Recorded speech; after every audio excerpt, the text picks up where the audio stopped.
Hello guys, welcome back to my channel. आज मैं पति अनाड़ी का फुल एपिसोड बोलने जा रही हूँ। एपिसोड की शुरुआत में परिवार के लोग एक बेगुनाह नौकरानी धनिया पर मंजारी चीची के मैनेजर के पैसे चुराने के बड़ा इल्ज़ाम लगाते हैं और उसे स्टोर रूम में बंद कर देते हैं। राशि जब पुलिस को फ़ोन करने लगती है तो किशोरी उसके हाथ से फ़ोन छीन लेती है। किशोरी सबके सामने स्टैंड लेती है कि बिना सबूत किसी गरीब पर इल्ज़ाम लगाना गलत है और वो बताती है कि चोरी किसी गरीब ने नहीं बल्कि घर के सदस्य निशांत ने की है।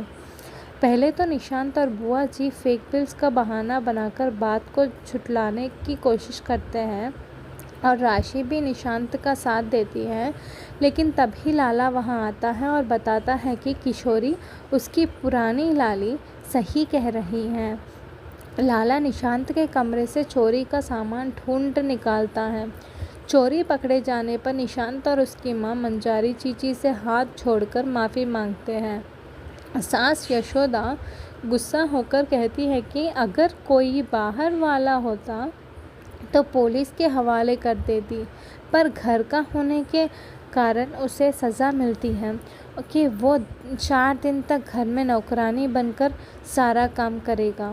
सास के आदेश पर बेगुनाह नौकरानी को इज्जत के साथ रिहा किया जाता है और यशोदा खुद उससे हाथ जोड़कर माफ़ी मांगती है।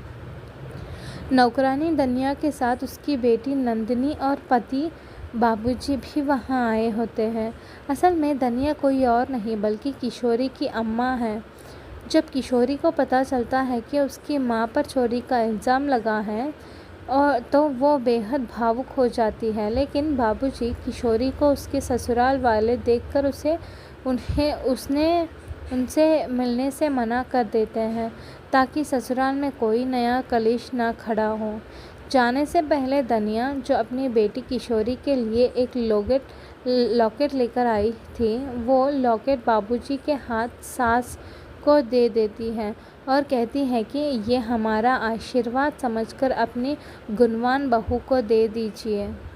घर में दादी सास कांदानी कंगन निकालती है, जो इस घर का रिवाज है कि सास अपने हाथों से अपनी बहू को सौंपती है। ये देखकर घर के दुश्मन मंजारी के खान बरते हैं कि हर कदम पर तुझे हरा रही है ये लड़की किशोरी। पहले तुझसे तेरा कृष्ण महोत्सव के अधिकार छीना और अब तेरे अपनों को तुझसे छीन रही है। एक दिन ये तेरा परिवार, घर और दुकान सब छीन लेगी। मंजारी गुस्से में आकर ठान लेती है कि वो अपना कुछ भी छीनने नहीं देगी और जल्दी ही कोई ऐसी तरकीब सोचेगी जिससे किशोरी को इस घर से और लाला की ज़िंदगी से हमेशा के लिए बाहर निकाल फेंके।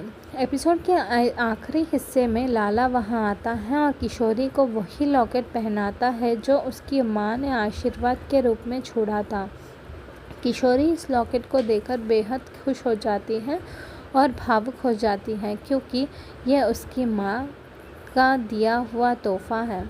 दोनों के बीच एक प्यारी और मीठी नोकझोंक देखने को मिलती है, जहां लाला कहता है कि वो हमेशा उसका हेल्प करेगा। अब अगला एपिसोड में क्या होने वाला है वो देखा जाएगा। तब तक